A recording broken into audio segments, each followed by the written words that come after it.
All right, guys, in light of the ABA being canceled this Saturday, I have jumped into the Tuesday tournament. Now, all of my practice for the ABA was south, and fuel has gotten crazy. Now, I know a lot of these guys are going to make that run down south, but that's not my plan. Instead, for a $10 tournament, I've decided I'm making a new rule where I'm not allowed to spend more than $10 in gas, and I think that's fair and smart in the economic times that we're facing right now. So we're going to just jump around and hopefully we can get on a few fish. So water is 53 up here, significantly warmer down south. So the fish are definitely going to be further along down there than they are here. So I'm going to focus on transition areas early, and then as it warms up, and it is supposed to get to 65 today, we will move into the back of some of these creeks. So let's see if we can put it together. All right, well, we just checked the first point that we basically rolled to. And interestingly enough, the water is 55, so it was basically 3 degrees warmer here than it was just above the 150 bridge. So we're gonna bounce around in the backs of these coves and just see if we can get a bite here and figure out a pattern.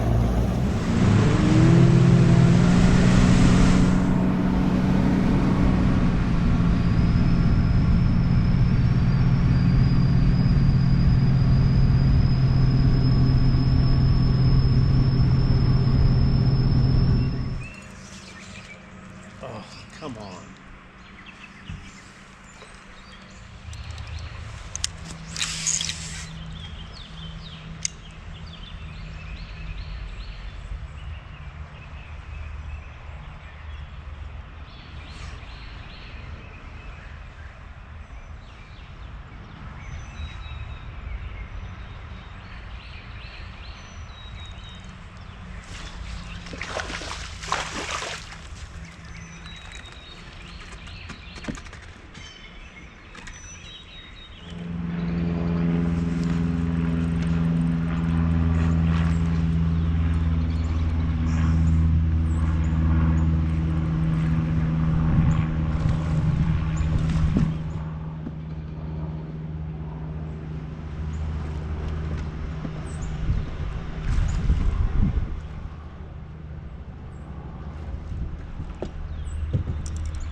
Well, had a good day, aside from a few mishaps.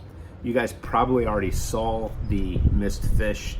That was a stupid mistake. Essentially tried to boat flip a fish without really seeing how secure that hook was, and apparently it was just skin hooked in its mouth. And when I lifted it out, it tore. So that fish got away. Solid 3-pounder. Stupid. But that's fishing. Golly. You know? Aside from that, I did put 3 fish in the boat that were over 2.5 each. It would have given me a solid, 7 pounds and change.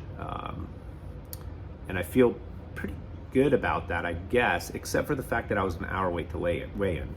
And that's partly my fault, but partly the fact that our electronics don't auto update with the time change. So we had our clock spring forward this weekend, and my hummingbirds did not spring forward.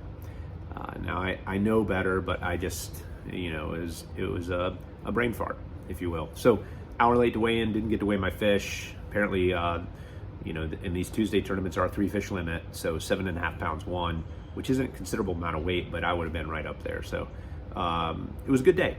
Now, all of my fish that I ended up, that would have come to weigh in, another good one, ended up being caught on a Neko rigged baton. Another Neko rigged So baton. I want to go ahead and show you my setup and talk about the reason that I fish a Neko Rig, and I actually like it more than a shaky head. The biggest reason is that I can skip it under docks and put it in positions that people with a shaky head just simply cannot do. And that in itself is a distinct advantage, particularly here on Lake Norman, where you are fishing docks a lot and shaky heads just catch a lot of fish. So being able to put that worm in spots where, you know, guys with shaky heads just aren't, is definitely a distinct advantage. It allows you to catch more fish and allows you to catch some bigger ones too. So we're just going to kind of quickly go through that setup, and hopefully you'll understand the how and why that I fish that Neko Rig. First things first is your hook, and for me, a wacky rigged 1/0 hook similar to this one is perfect. Now this particular one, I have hand tied a plastic wire weed guard on it, and you will see that this hook setup will be in our lineup for 2023. It's a work in progress. We're still, you know, it's still under development, but so far so good with this thing. And it is the perfect hook for our baton worm, which is a fantastic worm whether you're fishing it wacky rigged or as a Neko Rig. It has 3 individual bulbous sections that provide a ton of movement. If you haven't seen this thing underwater, definitely check out some of the footage out there of that worm, because it'll make your favorite Senko look benign and just a great worm. So anyway, that's the hook that I use. It is weedless. It allows me to throw it right into brush. It allows me to get it up under docks. So the next piece in the formula is your worm, and this is the baton. As you can see, it has 3 bulbous sections, which when wacky rigged definitely create a lot of movement, and it essentially falls very much like a dying bait fish. It's definitely heavy salted worm with just a lot to offer. In this case, we're going to be fishing as a Neko Rig, so it will actually fall straight, but even so, you get a lot of movement out of the bulbous sections, even when it's falling straight. So I just find that the fish find it very alluring, and like I said, it catches fish. It's been a magnet for me on Lake Norman, and I love it. So whatever worm you use, you're going to grab that worm, and you're going to get one of these nail weights. Now you can pick these up at Academy or Dick's. This one's made out of lead. They actually make tungsten ones too, but I find that these lead ones are great because you can easily just kind of bend them back and forth. And I like to actually snap them in half, because essentially that gives me 2 different nail weights, right, that I'm going to insert into 2 different worms. But what we're going to do is take this first one, and we're going to go to the blunt end of the baton, and I'm going to insert it into the head, just straight in. We're not going to let any of it stick out at the top. So essentially, we're going to keep pushing it in. And when you get to the point where it is flush, like so, go ahead and grab the worm a little lower and push it even further. And then you can pull the plastic up and over, and check that out. You can't even see it inside. And that's going to ensure that that little nail weight is going to stay in the worm and not pop out. So the next thing you're going to need is either a tool like this, or even a Bic pen, a pen where you kind of take it apart and use it, you know, as long as it's big enough for your worm to fit inside, it's fine. You don't need one of these things.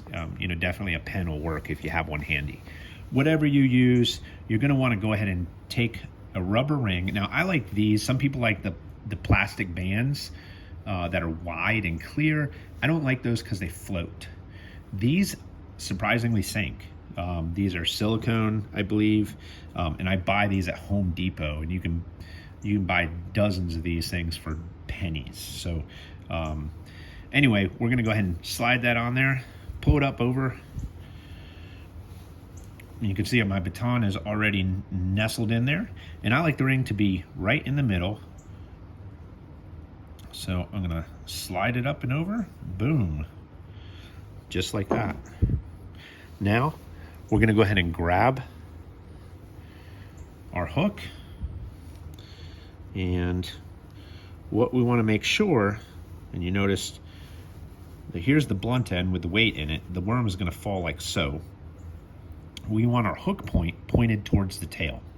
If it's like this, you're liable to miss a lot of fish. So definitely ensure that your hook point is pointed in the same direction as the tail. And there it is, guys.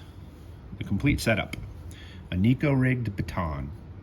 Give it a try the next time you're out on the water and let me know in the comments below how you did.